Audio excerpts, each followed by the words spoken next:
Hi, friends. This is Wendy Harrop, and welcome to the Say Yes to Yourself podcast. On the Say Yes to Yourself podcast, you'll hear stories from women just like us who are adding the practice of saying yes in their daily lives in big and small ways, and as a result, are experiencing the truth that everybody wins when you say yes to yourself. Saying yes to yourself is a graceful unfolding, an intentional becoming of the very best version of you.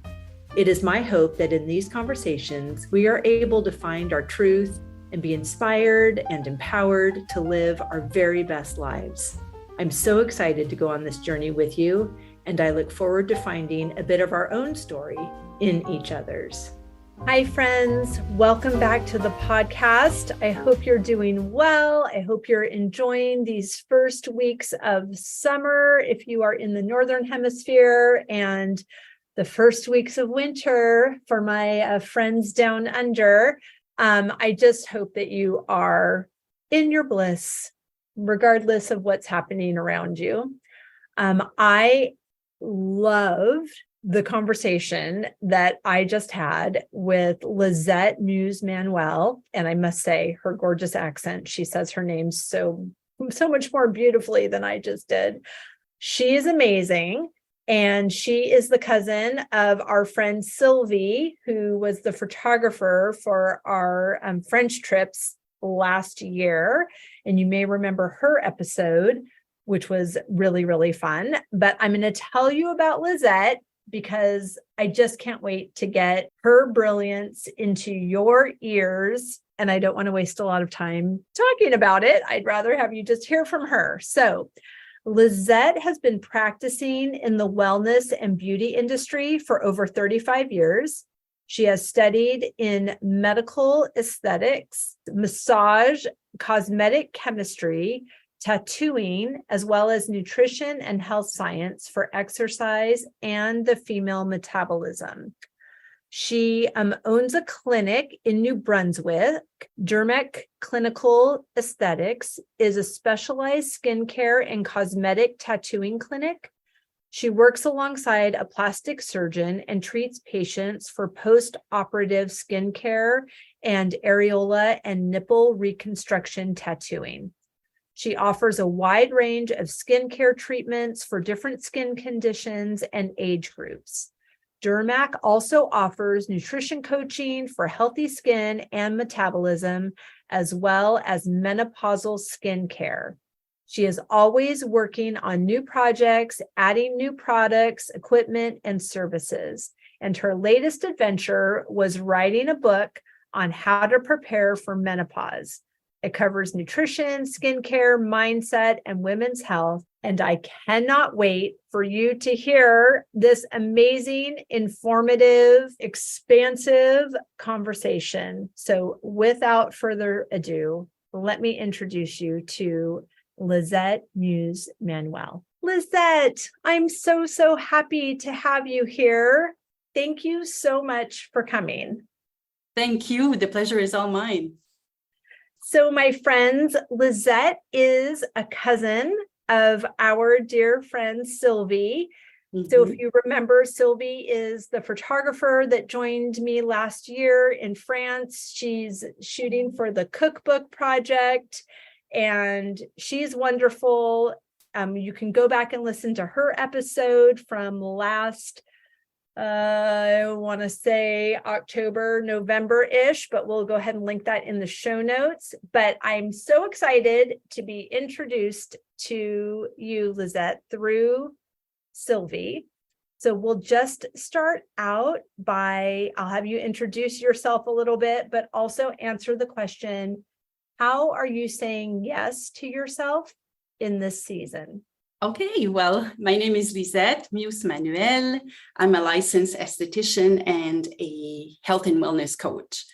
So I've been working with women for over 35 years. I'm going to turn 54 in about a week or so. And having done... I just left 54 behind. Oh! So I can tell you, it's really great. Yes. Well, since I've entered my 50s, a lot of things have changed on so many levels, right? Having gone through menopause, having become a grandmother, I do own my own business. So, it's been a busy life for the last 30 to 40 years. And I just decided that, well, the pandemic had a lot to do with that too, right? It forced us to slow down and reassess and reevaluate what's important. I've dropped a lot of activities. I've dropped a lot of things that, we were always so busy. So just now, if I don't feel like doing something, I don't. So I say yes to myself before everybody else. Oh, I love that. Mhm. I love the refining that you've done, that I've done, that so many of my listeners have done as well. Just as a result, yes, you're right. The pandemic was a giant pause button, Mhm. and we get to be selective of what we let back in. Yeah, because you don't. Well, anyway, I did not want to go back to that rat race of like having no time, always exhausted, just add one more thing to the checklist. So checklist is still there, unfortunately, but definitely reevaluated, reassessed. And starting next week, actually for July and August, I've decided to cut my work hours to give myself an extra long weekend for the whole summer. So I yes, to love myself that. again. Yes. So I am in a beautiful. position that I can do it. So I said, I'm doing it. Wonderful. And how did your business handle the pandemic? You said you're an esthetician. Yes. So obviously there was a big pause. How did you weather that storm? On pins and needles and hanging by my teeth.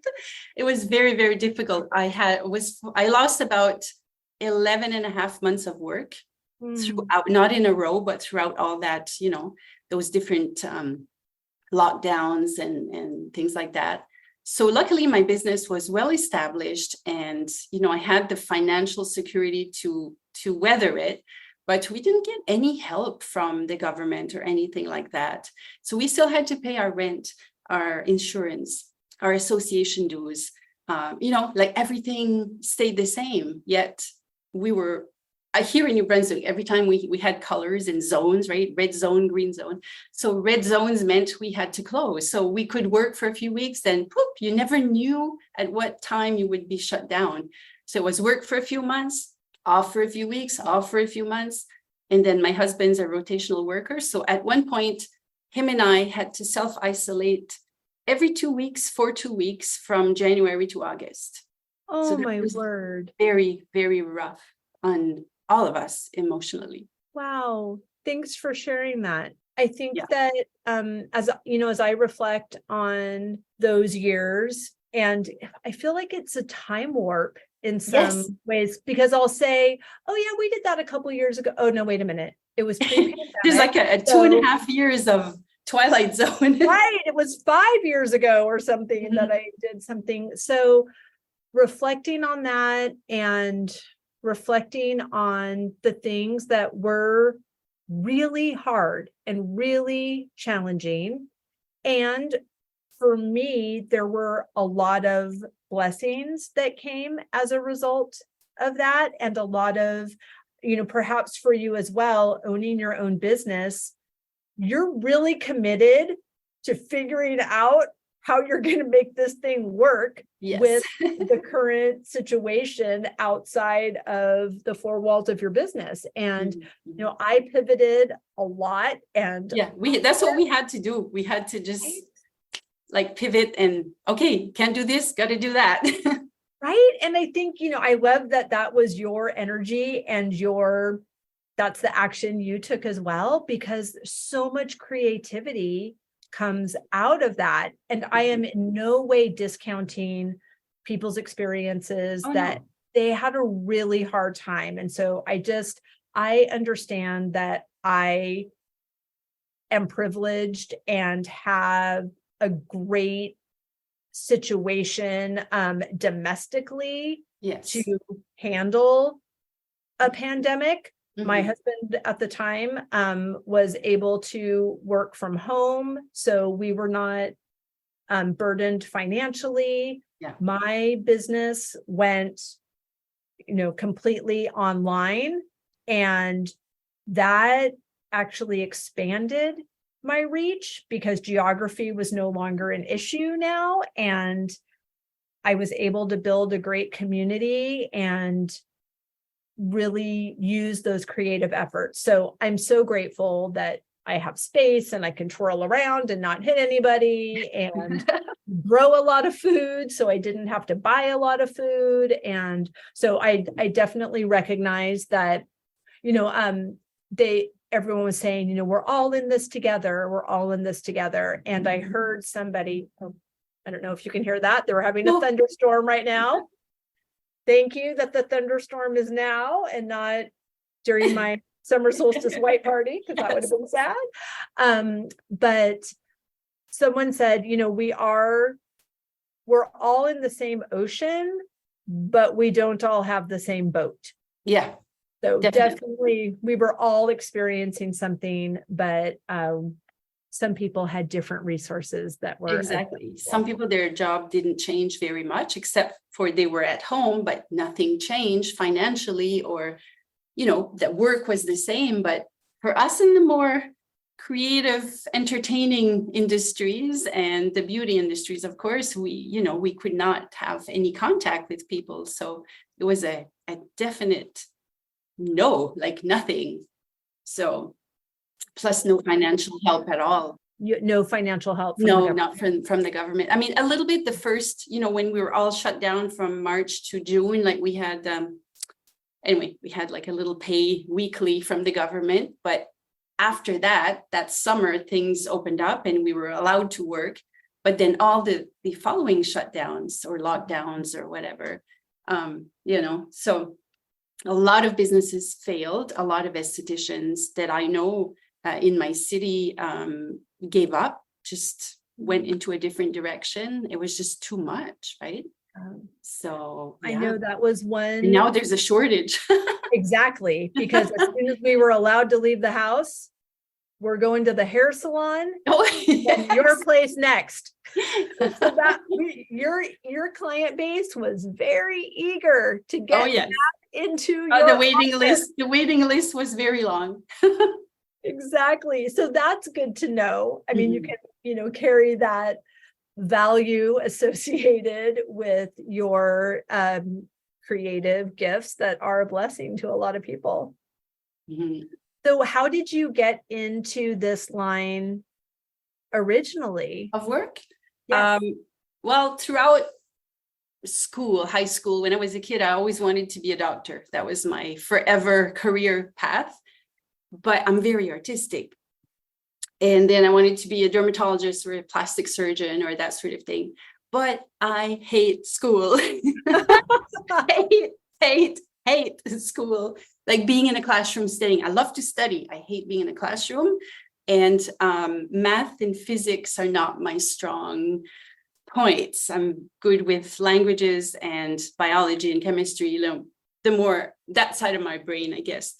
And I'm also very artistic. I draw, I paint, I play guitar, so I had never heard of an esthetician. And then my aunt became one. This would have been in the early 80s, maybe.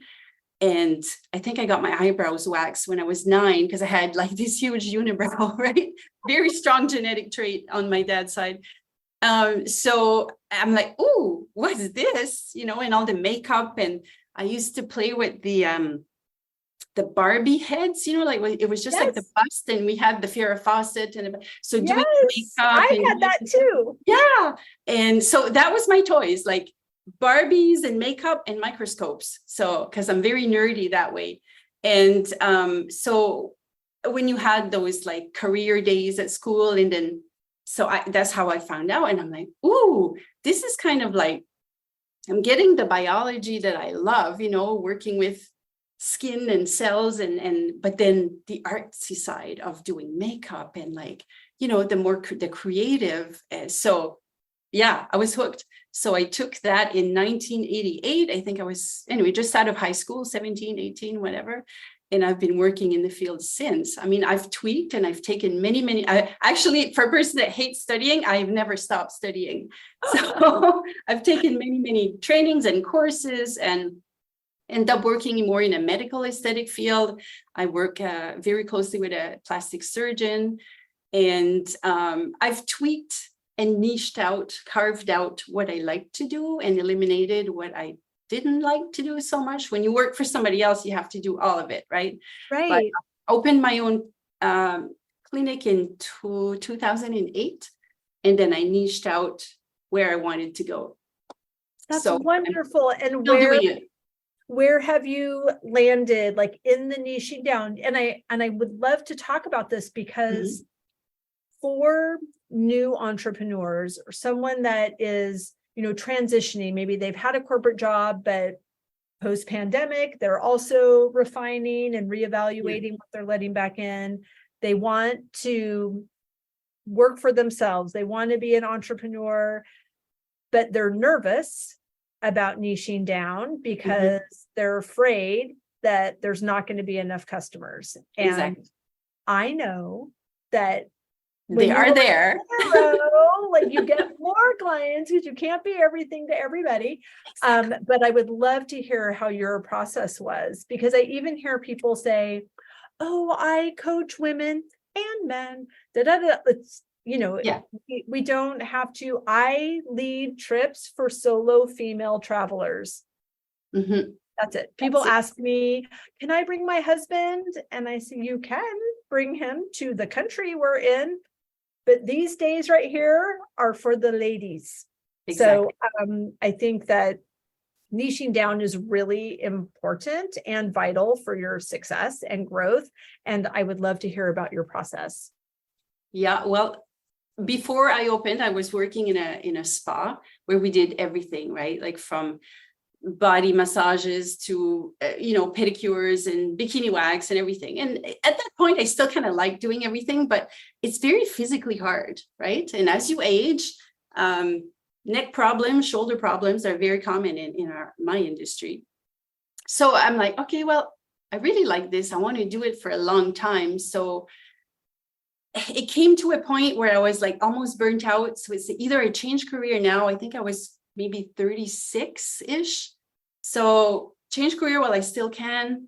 So I took like a year off and just kind of reassessed. And my husband kept saying, well, why don't you open your own business? And I had when I was like 21 in my house way back when, but I didn't like that. Didn't like working in my house at all. So he's like, well, you're really good at it. And like, you kind of should. And I'm like, oh, I don't know. So I took time to think and worked on a really, really precise business plan. And then when I felt ready and rested enough to see clearly, yeah, I still really do like it, but I don't want to do that. I do like this, don't like that. So I made a list of what I like doing. And I knew that at first I'd have to do a few things that I didn't like because you got to rebuild, right? Because I'm working for somebody else. So I started out very slowly. I remember, I think I had 2 clients my first week because when you leave, I had been out of it for almost a year. So then it just slowly evolved. And then I thought, okay, when I reach this goal, either financially or, how full my week would get, I'm going to drop this and I'm going to drop that. So that's how I slowly did it. Oh, that's brilliant. I would find a place for my clients to go. If I didn't, let's say when I stopped pedicures, I don't want to do this anymore, but you can go here and here and here. So I gave them referrals and, I just branched off. Yeah. And then I took additional training to specialize in what I really wanted to do. And then just big believer in law of attraction and all that, right? The secret. I don't necessarily, I've done vision boards. I don't actively do them. Maybe I should do them again, but I just do it in my head. And it works. Meditation and visualization. Yeah, I focus. I'm very focused. Before I go to bed, like if I can't sleep, especially now with hormones, and you can never sleep. So there's a lot of thinking time. And I always kind of recap my day, what I eat, what I ate, what was missing in my diet, because I'm also a nutrition coach. I'm like, protein was low today, and I'll reassess. But I also, okay, what did I do this week? What did I do? I kind of always roll it over in my mind. What can I do better? What I can improve? And slowly I niched out. And then as I was presenting my business plan, I came across a person that said, oh, I know a plastic surgeon that is looking for what you do. And then we connected like 2011, 2012, and we're great friends now. And I do like post-operative skincare after he does facelifts, and I do breast reconstructive tattooing for nipples and areolas on breast cancer patients. And I do regular skincare too. So I've niched out to, I do cosmetic tattooing. So kind of eyebrows, eyeliner, nipples, scar camouflage, like not traditional tattooing, really specialized in cosmetic and medical tattooing, and all types of skincare. So facials, anti-aging, acne, that sort of thing. And nutrition coaching, not weight loss and that sort of thing, but kind of how to eat for health. And just recently niching out in more menopausal skincare and nutrition, because our body and everything changes completely. So what worked when you were 28 or 30 will no longer work. So you have to switch gears here. Right. Oh my gosh. Right? I love all of this. It's so synchronistic. I have so many questions. I need a virtual consultation. We're going to have many conversations after this. It's really fascinating. I have experienced changes in my body as well. And I'm really interested in your comments about, or your focus on nutrition coaching for health. Yeah. You can charge me for this later, but I have a question. I'm asking for a friend who owns a farm and a single mom doing this stuff by herself, who just turned 55 on Friday. And what I'm noticing is, like, my body, I'm so grateful for my strong body. And I say that all the time, all day long when I'm carrying heavy things. And, but I noticed I had a really busy week.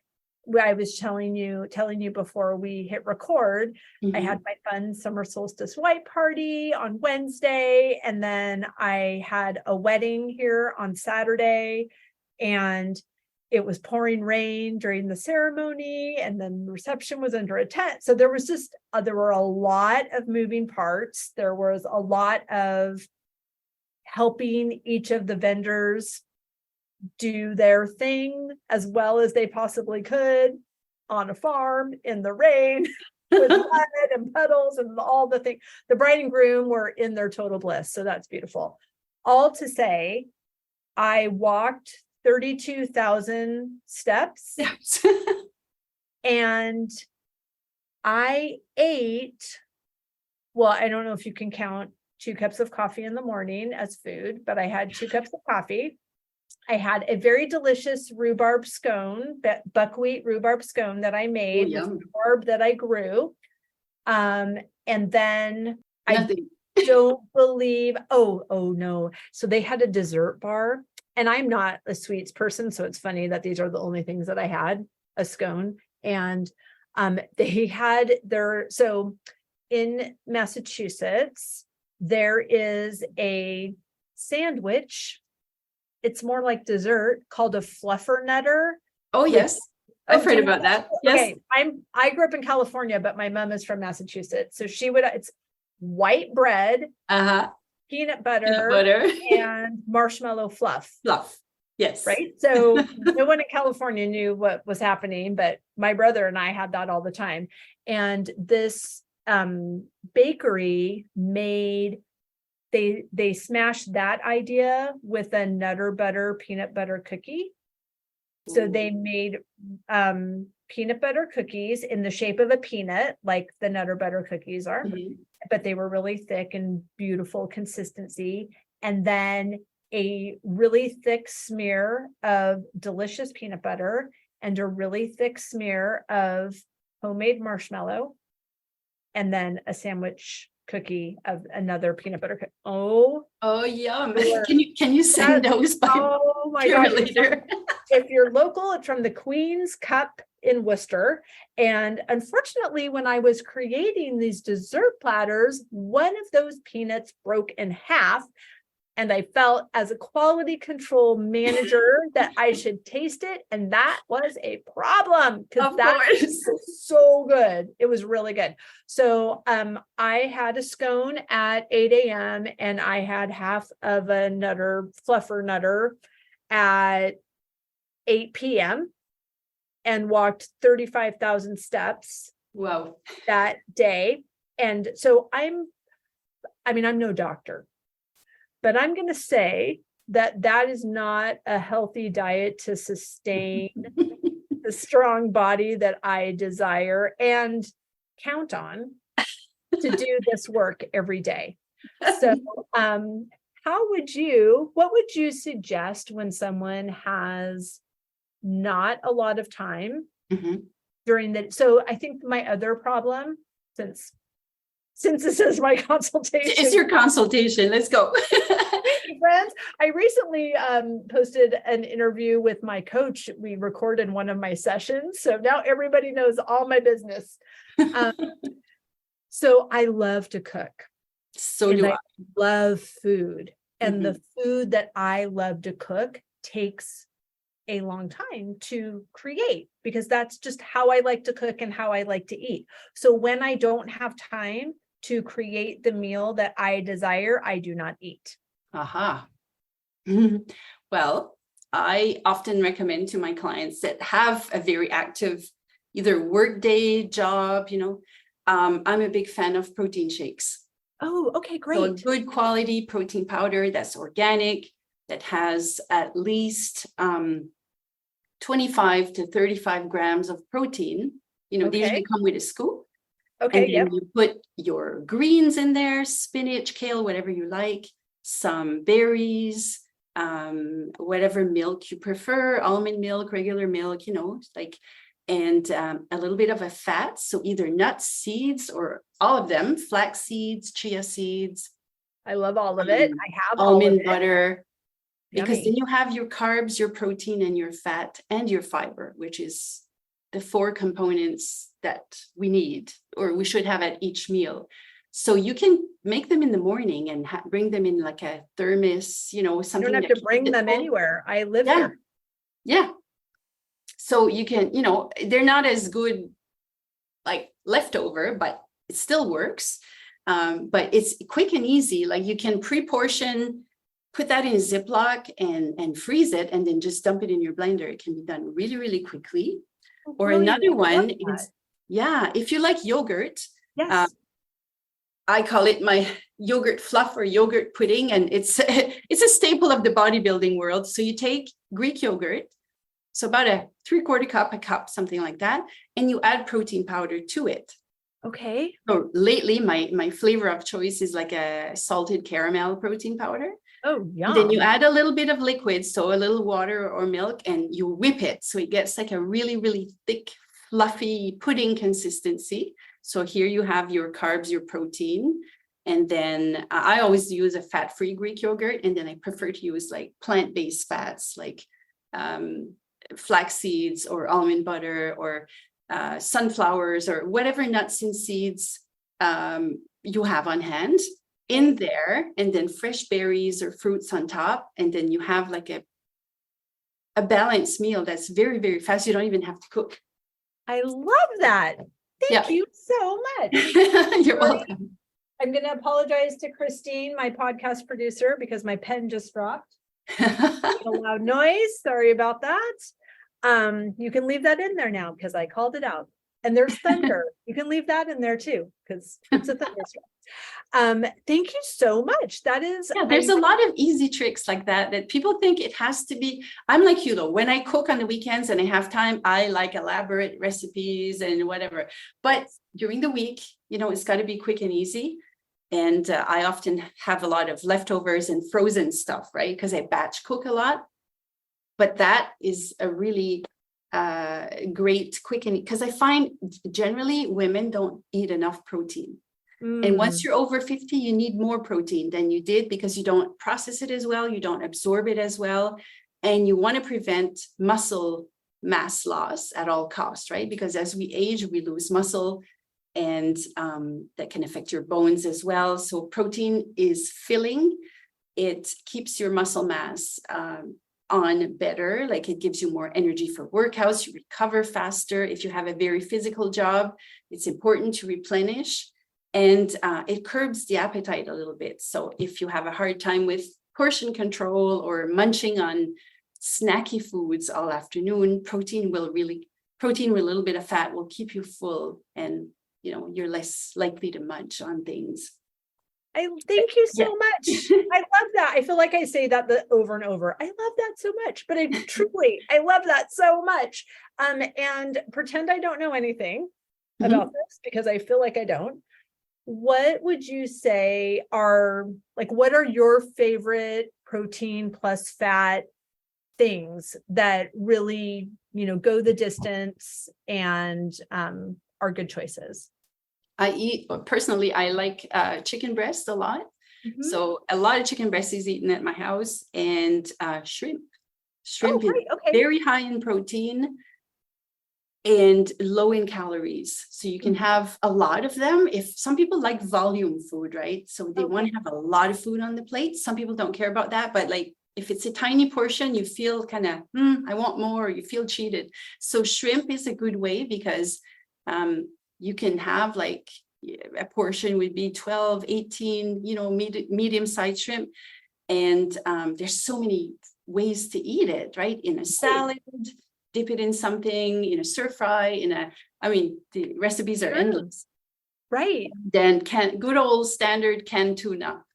That is one of my go-to. I can eat it just out of the can like that. But, I do have a lot of recipes. You can put it in a wrap. You can... So you want to look for lean proteins because like beef, steak, a lot of things like that. Yes, it's high in protein, but it's also high in saturated fats.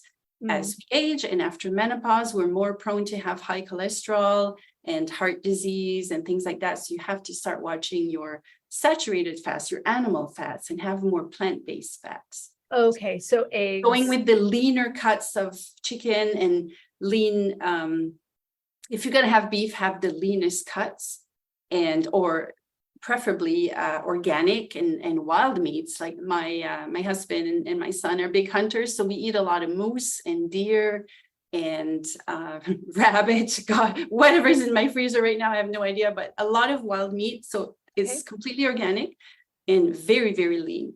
You have to use olive oil or something, otherwise it sticks. It's so lean. But traditional beef from the grocery store is very fatty. So, egg whites is another one I like. I just buy that in the cartons. And I'm a chicken farmer also, so I have a lot of eggs. Are they bad for me? Well, you just have to watch your daily fat because there's a lot of misconception and controversy with chickens, right? 1 year it's bad for you. It creates high cholesterol. 2 years later, no, it doesn't. So it's back and forth. But there's so many good nutrients in egg yolks that they can't ignore that. Right. And especially for a vegetarian, it's a good source of their fats and their proteins and their B12s. But I sometimes will use one full egg and like half a cup of egg white just to protein and reduce or increase the protein and reduce the fat. So you supplement the one full egg and then the rest egg whites. Yeah. So if I'm making like a scrambled egg or even a French toast or any recipe like omelets, that sort of thing. So I just increase the egg white. So that way that is lean protein that has zero fat in it. So you can bump up because it's good. I don't encourage people to calorie count and be really like, anal about it. I don't know if I can say that, but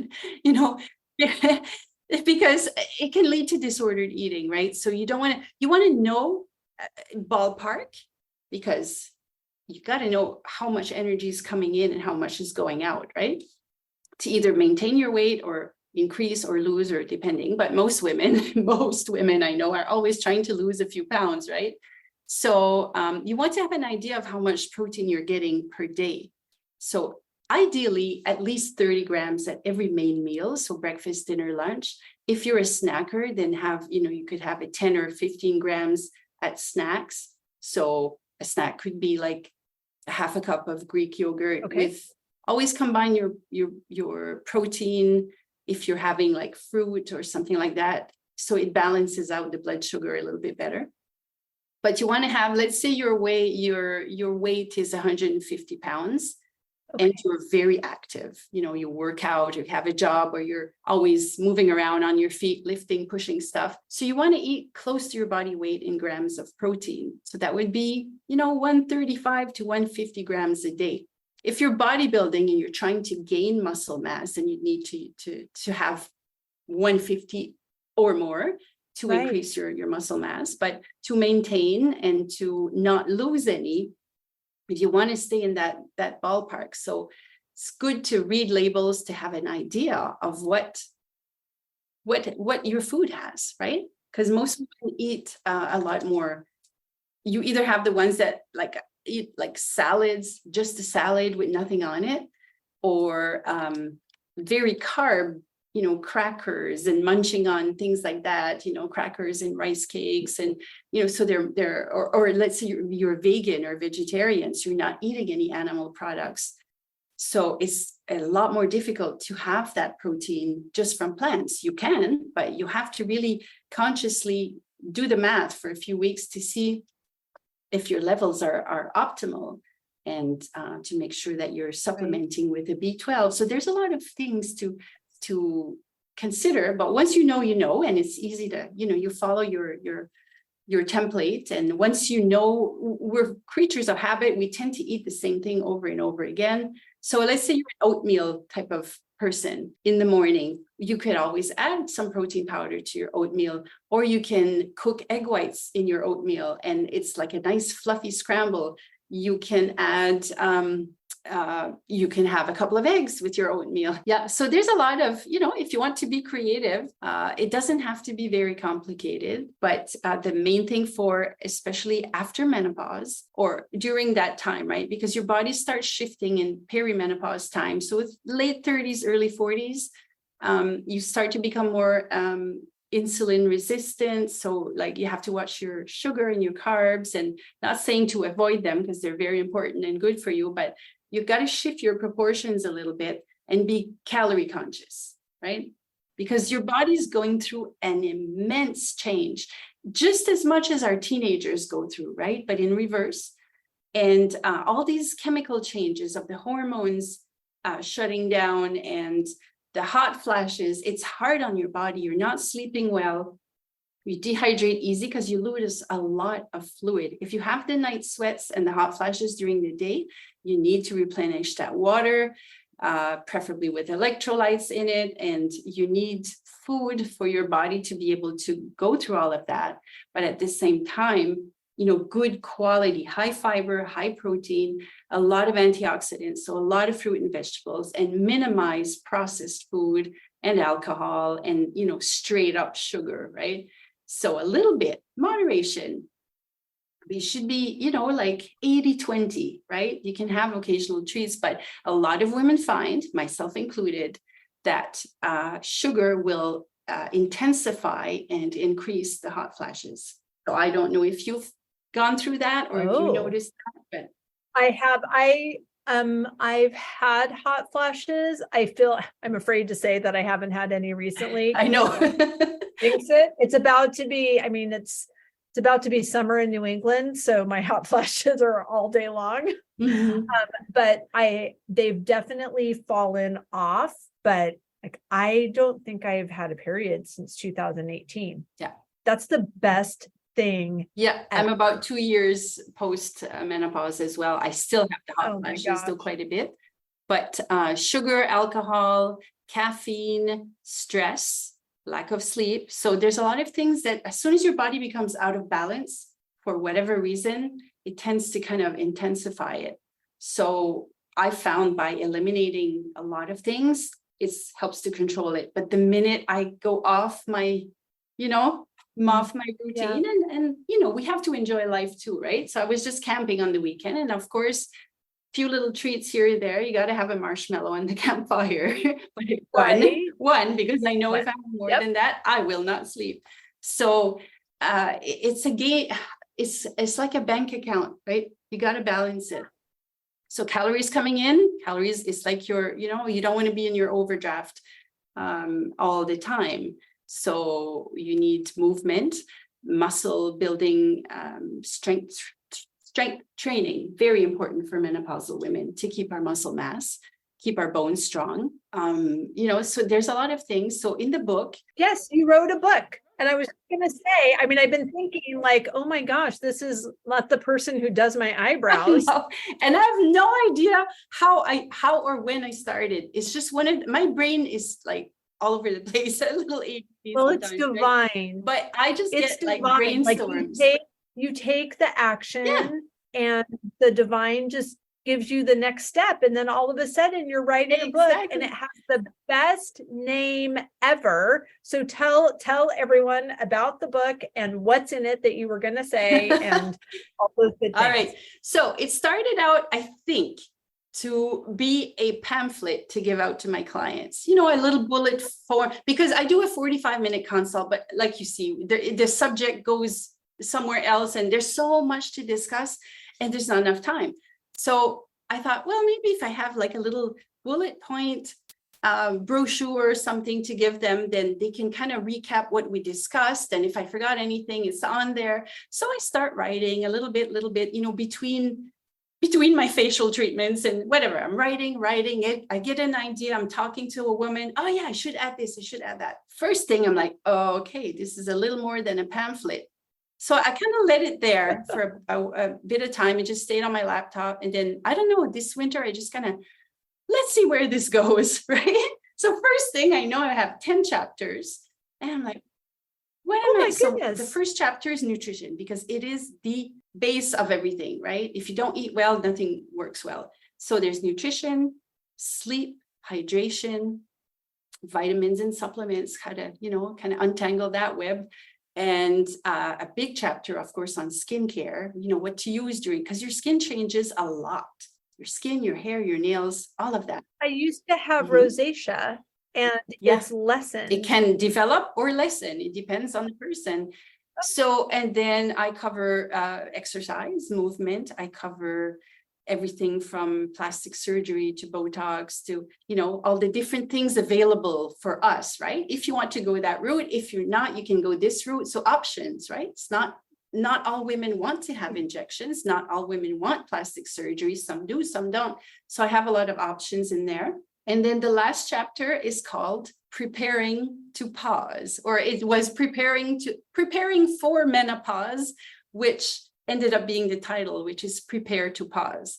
So the book is for like the early 40s women, even any age really, but obviously it's not for a teenage girl and it's not for a man, but they may learn about their partners if they read it. So it covers everything. So from hot flashes to, dryness everywhere, as we know, and things like that. Mental, because menopause doesn't just affect your physical body, your brain changes quite a bit. You literally, transform into a different person. So mental health, anxiety, panic attacks are very, very common during this time. And a lot of women don't realize this is what's fueling it. It's because they don't have any more estrogen. Women that take hormones don't have this as bad.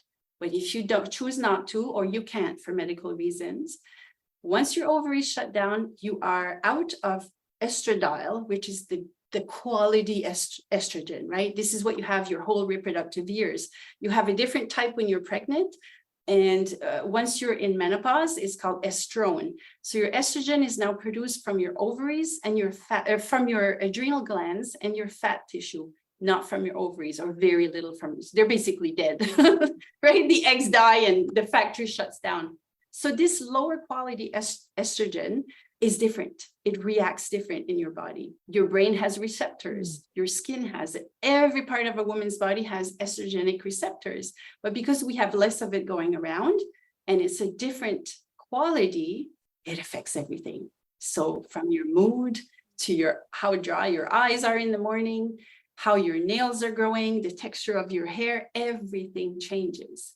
Yes, I need you. I do not have this pamphlet. And for a person who cries whenever she talks about something that's important, to have dry eyes, I'm like, no, I don't have that.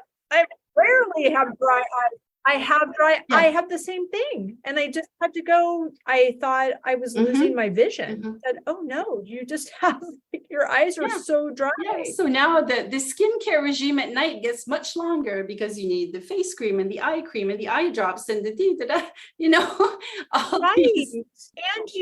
And you touched on it, but the whole vaginal dryness as well. Yes. Like that is a big deal that nobody talks about. Right. So let's talk nobody about talks it. about. So basically my book talks about you want to tell us vaginas and vegetables. So I cover that. Like it's not a dirty word. And a lot of women suffer silently, needlessly, because they're not educated. And let's face it, our doctors don't have time. I'm not bashing doctors. They have 10 minutes. Right. And with all the symptoms we can't cover that in 10 minutes. I'm sorry, there's not enough time. Right. So we kind of leave our doctor's visit like, I didn't really learn anything here. Like, what am I supposed to do? What's the next step? Right. So you got to figure it out on your own. I had a situation with the doctor. I needed a pap smear because I haven't had one in a while. And oh my word, ow, the pain. I screeched and she was like, are you okay? And I said, well, she knows my marriage has ended. And apparently, the intimacy portion of that ended long time before that. So there's just not been anything happening. And exactly. That was a very different experience. So yes, and I do talk about that. Use it or lose it, because that's what happens. Well, we have to get creative. So I'll see what happens there. But I'll tell you what. I mean, in full disclosure, I was happy to have that experience where I had it, so that the next time there's any action, I will know, like, oh, I don't have to scream. Like I can now take matters into my own hands and use my newfound education and do something about it. But friends, please know that we'll talk about anything that is in service to you, because you're right, Lisette, nobody talks about this, or maybe they do, but I just don't know where they are. So I didn't know I should be listening to them. There's starting to be a lot more. And I just so happened to watch a couple of shows on Netflix recently. One episode was, I think, Oprah Winfrey and Michelle Obama. Okay. So I'm like, this looks like something I would like. I think she has a new book as well. So halfway through the episode, they start this 15-minute discussion about menopause. And I'm like, Oprah's talking about it. Now it's going to happen, right? Right. And then a couple of comedy specials with Wanda Sykes. You know who she is? Okay. She's hilarious. But anyway, she goes on to a rant about her hot flashes and her beard growing and things like that. And it's so true. We all have the same things happening. And nobody wants to talk or, is comfortable talking about it. Well, let's change that, shall we? Absolutely. And I've been, like I said, working with women of that age group for 30, almost 7 years now. And those discussions have been had, but they're so embarrassed and like, I don't know what to do. And so I think all of those years of almost being like a psychiatrist / esthetician / whatever. So I'm like, there really is a need for this. Like, right. And I'm lucky, like I have a very strong background in biology, and I'm very informed and, but some women, if Like they me. don't know where their parts are and what's supposed to be normal or feel normal, or, all the talk is about breast cancer, but there's not enough talk about menopause and gynecological issues and things that can happen. And, so yeah, definitely there needs to be more awareness, and it's coming because the UK are so much more advanced than we are. And like their hormones, a lot of the time they're covered. Right. So women don't have to pay for that. And they're actually, I read something the other day, like in the workforce, like they're going to have maybe they have them already, like a menopause sick day. It's not funny trying to work when you're sweating like that and you haven't slept, or you're in the last stages of perimenopause and you're bleeding through all your clothes and you're in, male dominated workforce and you're scared to get up to your chair because you don't know if you're bled through all your clothes. And it's a big deal. But if you work with all men, it's something else, right? They don't understand. They don't think about that. And, right. So there's a lot more awareness. There's so many podcasts and books that have popped up recently. I follow so many that I can't keep track anymore. But, and a lot of good Canadian doctors, Dr. Jen Gunter, she's amazing, her podcast and her Instagram, she has a lot of information. Amanda Thebes, which is a personal trainer and nutritionist as well. She also wrote a book. I think that's kind of inspired mine, I guess, because hers is called Menopocalypse. And funny. Yeah. I'm actually going to stop you right there. Mm-hmm. Will you come back and can we just make this a 2-part? Absolutely. Okay. So friends, don't worry. Lisette will be back. And, if you have questions for her, like I did, would you DM me your questions or send them to hello@phineaswrighthouse.com, or you can message me on Instagram or Facebook. Let me know your questions. We'll submit them to Lisette and she will answer your questions and we'll continue this conversation next time. Thank you so much. You're very welcome. Thank you for having me. I hope you enjoyed that conversation as much as I did. As always, any links or notes mentioned can be found at phineaswrighthouse.com in the podcast section of our site or in the show notes below. And if you haven't connected with me personally, come find me on Instagram at Phineas Wrighthouse and let me know you listened to this episode. I'd love to get to know you. Thank you for sharing this time with me. I know your days are full, and I'm really grateful that you chose to spend some of your precious time right here. Be sure to subscribe to the podcast so you don't miss any of these delightful conversations. I'll see you next week.